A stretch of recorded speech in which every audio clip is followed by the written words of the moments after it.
Good morning, everybody. Today I'm going to be talking to you guys about the water element and why we have to have it in our environments. So this is definitely a thread that's pulled from the Chinese medicine tradition, feng shui in particular. And I think the thing I'm always trying to get across to people is that when we talk about things like feng shui, people hear feng shui and they think Asian interior design. And while in modern times we live in homes and we do use what you would call design principles sometimes in houses to symbolize these elements, that's really not at the crux of what feng shui is, and it's not what makes it work. What's gotten lost in modern times with a lot of things is the sort of classical rendition of what these things meant. So when we look at the 5 elements, we've got something called fire, earth, metal, water, and wood. These 5 elements were seen as non-self-aware personalities because they, quote-unquote, have a behavior. They have a life cycle, a beginning and an end. And moreover, the human species was dependent upon these things for survival. So if we hadn't had fire, water, soil, earth, metal, which is tooling, wood for shelter and architecture, we wouldn't have gotten very far. And because of that, what we're looking at is this idea that we want the elements represented in our environments to the best of our abilities. And if we can't get the real actual element, especially in modern times, that's difficult, then we at least have to symbolize it. So what we're going to talk about here today is the water element specifically, why it's really important to have the water element present in our environments. Now that can be on your property, that can be in your office, in your massage room, in your law firm. It doesn't really matter where you are or what you're doing with your life. You still want to have these elements present, and there's a few reasons why. The first I just gave you were the survival pieces and the subconscious tie that we have to these elements for our survival. And then the next one is that each of the elements facilitate certain aspects within ourselves, certain emotional patterns, and certain ways of thinking and being, more or less. So the way the Chinese saw the elements, they would look at an element and they would say, okay, so here's this element that is life-giving because it sustains life and gives life to us. What's its behavior? What does it do consistently? How does it move? What's its behavioral pattern like? And then they would look at that and see how it relates to the human organism. They would look at their bodies, their life, their rhythms, and then sort of look at these elements as teachers, more or less. So Taoist philosophy, a lot of world traditions do this. They look to the outside world for cues, for internal markers, how we move, how we behave. So when we look at water, one of the things that we want to look at is the behavior of water. Water has the power for transformation and transmutation. And what does that mean? Water can hold 3 states, a lot like the Trinity, right, in Christianity. It's mind, body, spirit, Father, Son, Holy Spirit. Water can be ice, liquid, or vapor. It can turn into mist. And so when we look at this idea with water, one of the reasons we want water in our environment is because the ability to transform, whether that's a trauma, maybe transformation can be something positive like the birth of a child, which drastically changes your life, I can tell you, and all parents will, and it transforms you in the most beautiful ways. But when we have water in the environment, whether we know it or not, things in our environments will give us conscious and subconscious cues to, it's like signposts for life, right? When these things are in environments, they sort of point to rhythms that we can embody, but that happens at the conscious and subconscious level. That's true for everything. So if we look at something, we're going to say, oh, that's a fish, right? That's a sculpture of a fish, say. And when we see that, and then we will have all of these subconscious connections to that object.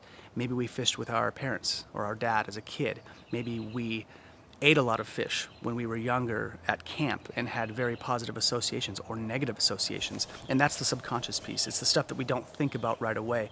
So when we put something in our environment, we want to think, okay, it's water, right? Great, wonderful, water's cool, water looks good, water sounds nice, but then there's these ties to the subconscious, and that's really what's important because a lot of our drives in life, any psychologist, clinical psychologist will tell you this, a lot of our drives are about the subconscious, the underlying proclivities, tendencies, urges, and instincts all come from this subconscious current. So it's important to have this stuff in our environment, whether you buy in or not. If you can buy in that maybe the subconscious exists and that has an effect on your life, these principles are applicable, and that's why feng shui works.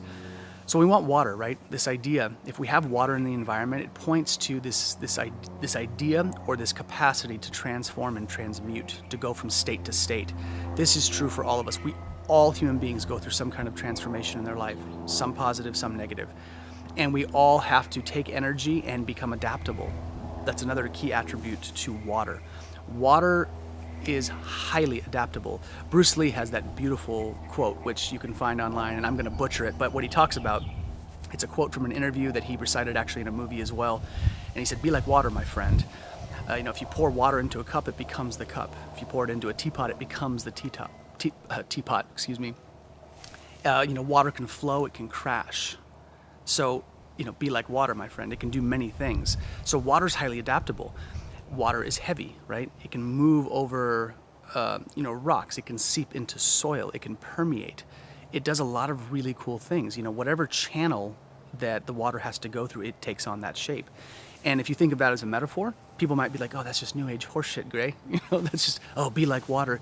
It's not a bad way to think about things, especially for people who don't want to buy into self-help, people that are just completely turned off by the self-help scene and using the New Age affirmations. Putting these things in your environments is a very real-time way to not have any dialogue, verbal at least, no verbal dialogue with this thing, but it's still going to be informing you. It's still going to be talking to you whether you know it or not. And that's relevant, right? That's important for all of us to go through. And my trusty airplane interrupting my video, which I'm always super grateful for. Lovely, thank you, airplane. Love living next to the executive airport. It's one of my highlights. So, in any case, having these things in your environments are beneficial for that reason, right? They dialogue with us. That's a big piece of why we're doing this. So water's adaptable, right? Transformation, transmutation, being able to change states, right? From ice to water, water to gas. Really important in terms of our subconscious programming, because that ability, right? To adapt, to change, to transform, transmute, we all need to have that mechanism at play in our bodies and in our minds, because we have so many different situations in life that are going to throw us curveballs, that are going to stagnate the hell out of us, that are going to make us tense, irritable, uncomfortable. And when we have water in the environment, it's a reminder. So one of the ways that I like to apply this and think about this in real time is how many of you have gone to the ocean when you've been stressed out? And the crashing of the waves, the movement of the water, there's something cathartic and therapeutic. People will sometimes just write it off as, well, it's just the ocean, it's beautiful. And I would agree, sometimes it's that simple. And other times, I would say that the underlying current there is that vast movement of adaptable energy just flowing and crashing and moving and, in that relaxed state. It is beautiful, but it's also behaving, actively. The ocean is moving. It's alive in a sense. And when we see that, it's a marker, right? That's the subconscious hit that we get is, wow, stay big, stay adaptable, stay in flow, be moving. That's kind of the directive when we look at these things. So when we want water, right, if we take showers, we feel better afterwards, right? Being in contact with water is really good. But one of the ways that we can have water be present in our environments in modern times, and I'm talking inside homes, is very simple. Get a fountain. They're very cheap. You can get the desktop fountains that have some kind of moving water. You can get ones that are slightly larger, medium size, that can actually be in living rooms or dining rooms or things like that. So that's a way to do it. If you have the funds to put a water fountain, say in front of your house, near your entrance, is an excellent way as well. But in modern times when we have homes and structures, we sort of have to, make our water. We don't want to leave our sinks running 24/7. That's not a real viable way to do it. And if you cannot have moving water, okay, say you live in a studio, it's just not feasible for you to have that, or simply the noise you don't like for whatever reason. Water freaks you out, and you're phobic of water, you don't like the sound, you don't like the movement, you don't want to deal with it. Then we need to move into the spectrum of colors. And we're looking at, obviously, blue, teals, the aquamarines, teal colors, greens, that are of river, lake, and ocean color. So if you think of it like that, we want colors in the environment to symbolize water. That's another way to do it. Imagery of water, all right? So crashing waves, pictures of oceans. If you want to also have aquatic life, right? Dolphins, whales, fish, things that are acclimated and live in and are relating to water on a regular basis, these are the kinds of images that you want to have in your environment. So having water present in the environment is really critical. It's one of the most important elements. All of the elements are important, but water is seen as the source of life in a lot of traditions. Keep in mind, the human organism is 70 to 80% water. So again, not a new age, fluffy idea, hard scientific fact. We are water organisms. And the Taoists, the way they saw it, it's like out of the elements, right? Out of the 5 elements, fire, earth, metal, water, and wood, the human organism is predominantly water. Therefore, it would probably behoove us to be soft, to be like water, because we are water. So to stay in flow with what you are so that you can adapt to life, right? And we see this, this is at the core of Taoist philosophy and Tai Chi theory, right, which I teach. Stay soft in your movements, right? People think softness has weakness, but a baby is soft, pliable, and weak, and is capable of living a lifetime. The closer we get to death, right, the more stiff, rigid, and we lack flexibility. We get stiff, cold, and rigid. And rigor mortis, when a person dies, that's truly death, right? Hard, decaying stiffness. So being soft, right? This is why we want water. We need it for these reasons, and because we are a water organism, which is why we move softly in Tai Chi, and we want to be adaptable in our interactions with people.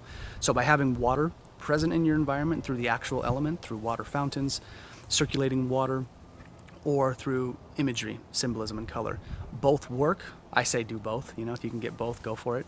But this is one of the ways that we can apply feng shui. We can use these natural elements in our lives to support the subconscious currents that direct a huge portion of our lives. So hope this finds you guys well. Hope you enjoyed this, and I will talk to you soon.